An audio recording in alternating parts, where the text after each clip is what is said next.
Hello, kindred spirits. So during the spring and summer, I get hugely excited about tag sales, antique shopping, estate sales, and sometimes items I pick up need a little bit of help to have a second life, and I wanted to share with you some techniques I use to do that.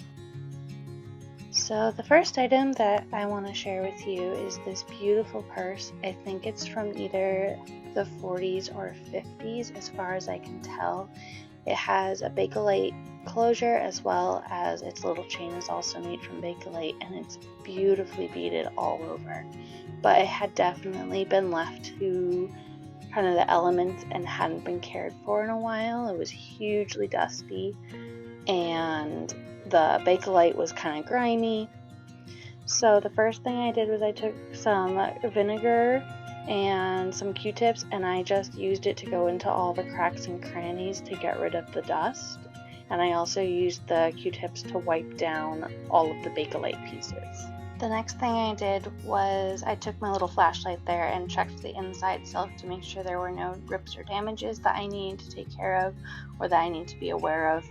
I was also making sure that everything was in good condition as far as strength went, and also trying to make the decision of whether I could use the purse or it was going to be a display piece only. Luckily, because the purse was in such good condition, I can actually use it, which I am very happy about. The only thing that it needed was a little bit of repair to the clasp, just being sewn on to the beaded part. It had started to fray a little bit, so I just went through all the holes again and re-secured it. I just touched up the outside again a little bit with some vinegar and Q-tips, and also slipped a cedar block inside to keep any buggos from getting in and ruining anything. It's so sparkly, I'm so excited to be able to use it. So this next piece didn't need a whole lot of repair or anything. It was mostly just kind of dirty. It's a tiny little camera. As far as I can tell, I think it's a toy from the 50s possibly. It's an actually working camera. I have no idea where I'm gonna get film for it, but I love the idea of tiny little things that actually work. So I just very gently took some vinegar and Q-tips again and wiped everything out and made sure everything was clean. There were a few screws loose, so I also took my tiny little screwdriver and made sure everything got tightened up. The other thing was that the little case did lose its tab that snaps it together and holds the camera in, so I just put it inside the case. And then I put it in its new home with my other antique camera. This next project was less of a cleaning mission and more of a rescue mission. I found a cigar box full of antique purses, beaded purses, and a few other items, but unfortunately they had been so badly damaged and left to the elements that most of it had rusted together and started to erode. So it was a mission to save as many of the beads off of these purses that I can reuse rather than actually being able to unfortunately repair the purses themselves. But with a tiny pair of my snips, I very carefully dismantled as many of the purses I could, as saving all of the beads and sorting them out by their different types. These purses really were just absolutely disintegrating. They had been wormy in. I got to meet a few of those worms, which is not pleasant, but all of the fibers that were holding the beads to anything were just absolutely disintegrating. And I was able to save, I would say, 98% of all the beads. There were a few that were so far gone and rusted over and stuff, I really couldn't do anything with them, unfortunately, but I was able to save a good percentage of everything that was in that box. From there, I put each of the different bead types into a strainer and just gently washed them in a little bit of Dawn soap and water. I put them in lukewarm water. I didn't want to use hot water or anything like that, but I just wanted a little bit of warm water to help break down anything that was on the beads.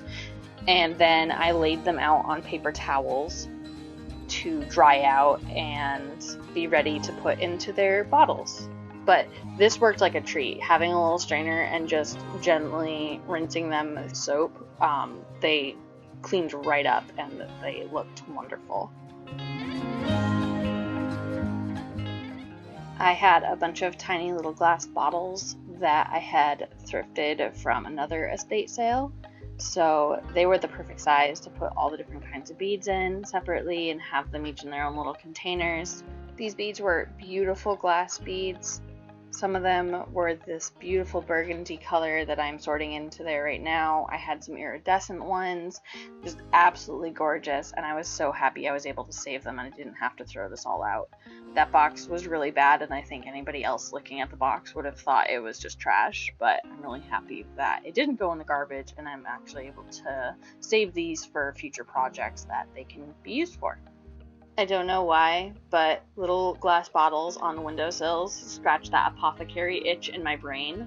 And so now I have my own little tiny apothecary of beads.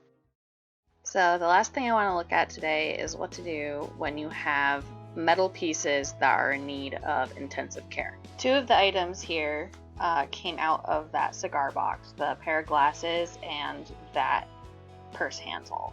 The other two I bought separately. The thing that all these pieces have in common, though, is that they were pretty badly in need of some care and attention. At this point, I already had hit all of the items with a little bit of scrubbing with some wire wool, but that wasn't going to do enough to take off the amount of rust and damage that was on these items. So I knew I was going to need to take a Dremel tool to each of these pieces and carefully wire brush off all of the rust as much as possible. Here you can see the after results. I did try to get some footage of me dremeling these pieces, but it was such a sunny day that everything just looks washed out and you can't really tell what I'm doing. So unfortunately that footage is lost. But this is the aftermath of having used the Dremel tool. It looked really good. I also hit it with a little bit of very, very fine sandpaper just to take off any of the scratch marks from either me or past owners. They came out wonderful. And then after I use the Dremel tool, I always just clean up a bit after myself with some Barkeeper's Friend.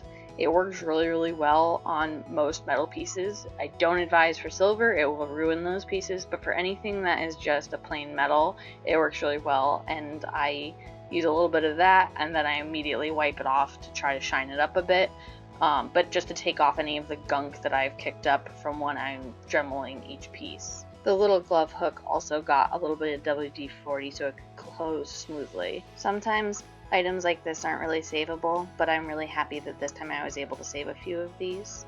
The little purse handle and the glasses I'll use in a future project. However, the tape measure and the glove hook can go back to their intended purposes and be used for what they were made for, and I'm very happy that they can do that.